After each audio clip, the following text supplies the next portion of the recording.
Hi, welcome to my channel. My name is Documentaries. I'm a filmmaker based here in Antwerp, Belgium. Today I'm making a video about the C70 and the reason why I picked up a second one. So quickly, I used to shoot with the C200, and sometime last year I was looking for something new, something fresh, and something a bit more compact because I was having issues balancing my C200 on my gimbal. At the time I had the Xeon 3S, which was a very fantastic gimbal, really good. Was able to carry it, was able to balance it without too much issues, but the gimbal, the size of that gimbal, the weight is super heavy. Compared to paired with the C200, it's just almost impossible.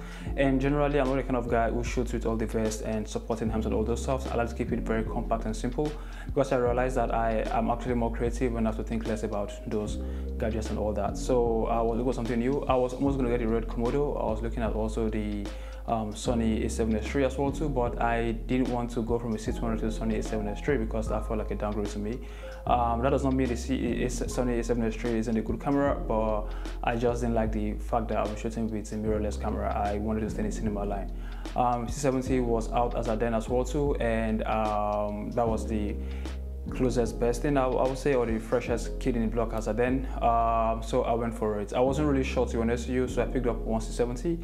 At the time I had the C200 and the C70, and I was working with these two simultaneously. For some shoots I had the C200 as the A cam and the C70 as the B cam, but over time I realized that it was the other way around, where my C70 became the A cam and my C200 became the B cam. After a while, in fact, I started shooting with the C200 because the C70 was just so convenient, very portable, really small. The sensor is absolutely fantastic. The color it produces, the dynamic range, and the highlight roll-off is absolutely fantastic. I realized that I stopped shooting the C200 and only C70, right? Mind you, the C200, I love the image that camera is able to produce. I always shot in 12-bit RAW, I barely shot in 8-bit. I shot just with a client's work in 8-bit. That was a project that needed a very quick turnaround. But most times, 99%, I shot in 12-bit.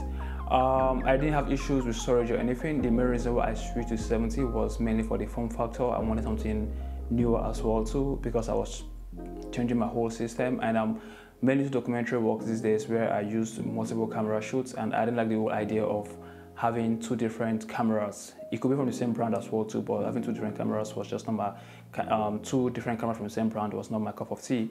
So it was more of a test between the C70 and the C200. And comparing these images, they're similar, don't get me wrong, but the C70 is there's just something unique about it that I cannot really explain.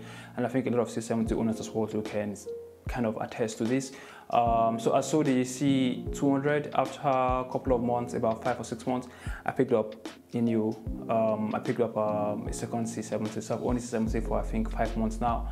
And having two C70s, for me, to be honest with you, I've never really been at peace when it comes to cameras. I'm at the point that I don't really bother myself about what camera has been released, you know, what camera is in US kid in the block and all that. I feel very satisfied. Don't get me wrong, C70 has some improvement points that can be improved. For instance, the autofocus is not really best if you do not have a proper lighting situation. The low light can be improved as well too, but those are just little things I'm trying to pick here and there. The truth is that I really never shoot above 800, ISO 800.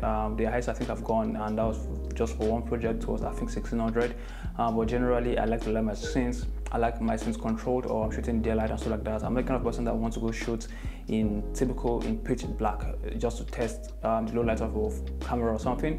But if I'm to just pick and just whine about the downsides about this camera, I would say the low light could be improved.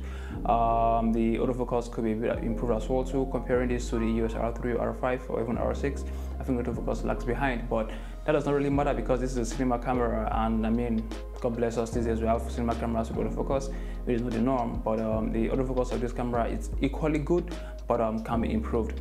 Since the advent of the 12-bit RAW, I think this camera just completely smokes the C200, and I do not really see any reason why I would own the C200 right now if I had the chance to choose between the C70 and the C200. One of the downsides about the C70 before the advent of the 12-bit RAW was that it doesn't shoot in RAW. But right now, I'll tell you the RAW this camera shoots in is absolutely fantastic. A lot of people say the image this provides is soft. I would not necessarily say soft. I would say it's more about its film-like. It's really film-like. It's really close to that of Arri. It's not the sharpest, and believe you, I used to shoot in Panasonic years back, and I'll tell you those camera Panasonic GH5 is extremely sharp. The Sony cameras are really sharp. This camera is not as sharp as those. C70 is not as sharp as those cameras that I've mentioned. It's just 4K. It's not 4.6K. It's not 6K or 8K or anything. But I'll tell you for sure, this gives you a very filmic, I mean a very filmic look that I cannot explain but appreciate. And also, if you do documentaries and short films and other stuff, I think this camera is really good.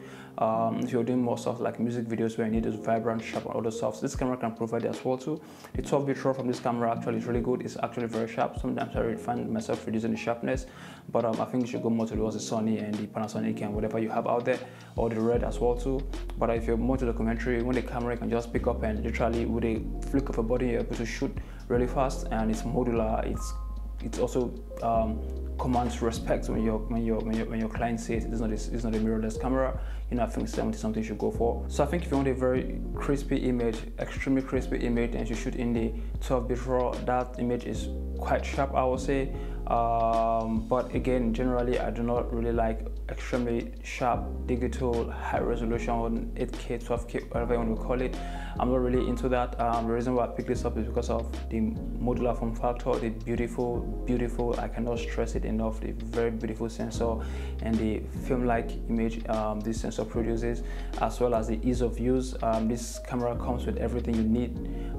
There is no filtering with filters, or there's no you literally, when you buy this camera, you can just put it on, put your battery, put your lens and shoot. That is it. It is that good. And again, it uses SD card. This camera actually records RAW to SD cards. That is unbelievable. And you know, until I had it installed in my camera, I didn't believe it was ever going to happen. So overall, I'm very happy with my purchase. I'm very happy with the use of this camera as well too.